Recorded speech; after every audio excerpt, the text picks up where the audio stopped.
בואו נראה כמה זמן ייקח לנו ללמוד את הטרנד החדש של סטפן. כמה זמן את חושבת? 6 דקות, 5. וואלה, הפעם נראה לי שייקח לנו יותר, לפחות איזה 8 דקות. כי אנחנו עושים את הגרסה של סטפן. יאללה, בואו נתחיל. זה מוזר לא מרגיש את הדיסטנס. משהו כסף. עוד פעם מההתחלה. זה מוזר לא מרגיש את הדיסטנס. לב זהב אור בצבע מוקה. נראה לי שיניתי פה על המילים. אז לב, משהו אור וכסף. סבבה, יאללה, בוא נראה מה נעשה. עודה, את עושה כזה. אז אומר, מהפנטת, את עושה את אותי. כאילו ככה?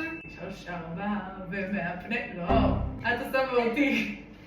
במילה, אני מהפנטת ואת אותי. ואת אותי? לא. כשהוא אומר את המילה אותי, רק אז את עושה. באמת? מהפנטת אותי.